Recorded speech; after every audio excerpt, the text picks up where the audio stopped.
ఆరోగ్యాలతోటి ఈ దేశమంతా పాడి పంట అభివృద్ధిగా ఉండడం కొరకు భూసూక్తం ఒకటి, అలానే ఔషధులు మంచిగా పుష్టిగా ఉండాలి. అందులో ఔషధులు ఏంటంటే ఇదివరకు కాలంలో 60-70-80 బతికేవాడు. ఇప్పుడు ఔషధులు అంటే ధాన్యం తీసుకోవాలంటే కాబట్టి కూరలైనా సరే ధాన్యమైనా మందులు వాడుతున్నారు. తద్వారా ఏంటంటే అనారోగ్యం లేదు. అసలు మందులు కూడా వాడకుండా మంచిగా పుష్టిగా ఆ ధాన్యం భూమి శక్తిగా ఉండేట్టుగా, తద్వారా ఈ మందులు తగ్గించి ఆ ధాన్యం ఏవైతే ఉంటాయో ఔషధులు అవి మంచి బలంగా అందరికీ ప్రజలందరికీ ఆయురారోగ్యాలతో ఉండాలని భూసూక్తం ఒకటి, ఔషధ సూక్తమైన యాజాతాన్ని వాక్యం ఒకటి చెప్తున్నాం. ఓం హర నమః పార్వతీపతయే ఓం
తద్వారా వ్యవసాయ అభివృద్ధి ఉండాలి, ఔషధులు కూడా మంచిగా అభివృద్ధి ఉండాలి. తద్వారా అవి తిన్న మనుషులు ఎవరైతే ఉన్నారో వాళ్ళకు మంచి ఆయురారోగ్యాలతో ఉండాలని ఔషధ సూక్తం. ఓం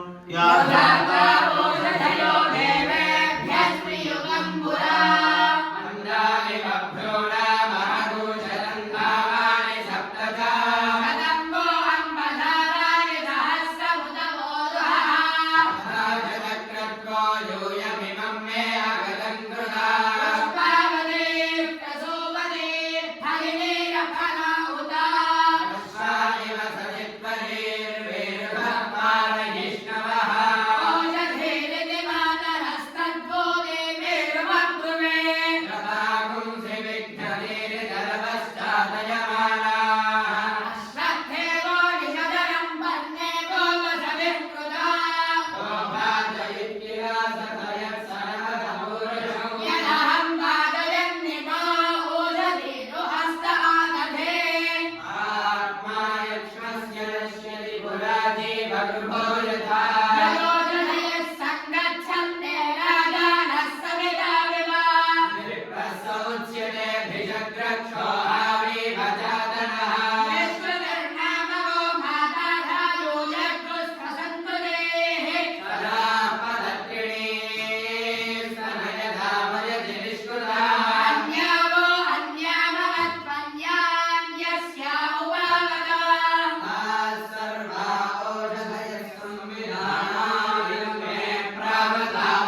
వాళ్ళు రైతులు చేస్తూ ఉంటారు ఏరువాక పౌర్ణమి.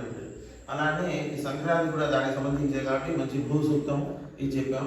ఇప్పుడు మనం చెప్పేవన్నీ శృతి స్మృతి పురాణాలు అన్నట్టు శృతికి సంబంధించినవి చెప్తున్నాం, పురాణాలకు సంబంధించిన శ్లోకాలు చెప్పట్లేదు. కనుక శృతిలోనే ఉన్నది మనకి వేదంలో ఉన్నది, సంహితలో ఉన్నది, 4వ అష్టంలో మనకి నమ్మక చమకాలలో ఉన్న దాంట్లోనే ఈ చమకుల్లోనే ఔషధులు ఉన్న సూక్తం ఒకటి ఇచ్చారు. అదేంటి?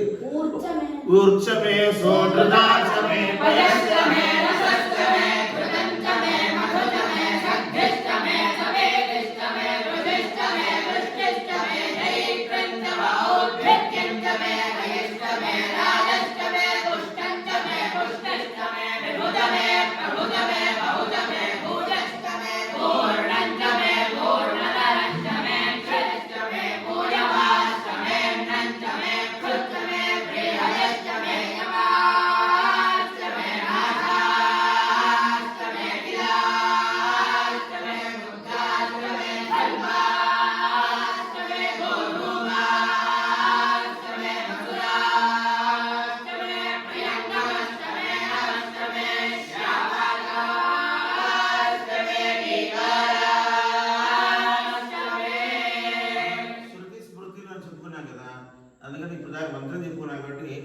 కాలపురుషుడైన కాలాగ్ని రుద్రాయ నీలకంఠాయన ఈ కాలానికి స్వరూపుడు పరమేశ్వరుడే.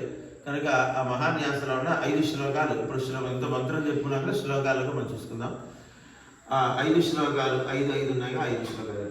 ఓంకార మంత్ర సంయుక్తం నిత్యం ధ్యాయంతి యోగినః అమదమోక్షదండస్మై ఓంకారాయ నమో నమః. నమస్తే దేవదేవేశ నమస్తే పరమేశ్వర నమస్తే వృషభారూఢరకారాయ నమో నమః. దేవం మహాత్మానం మహాపాతకనాశనో మహాభావహరం వందే మకారాయ నమో నమః. శివం శాంతం జగన్నాథం లోకానుగ్రహకారణో శివమేకం పరం వందే శివారాయ నమో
చెప్పినా ఎవరు చెప్పినా మామూలుగా ఆశ్రమాలు 4 ఆశ్రమాలు చెప్తారు.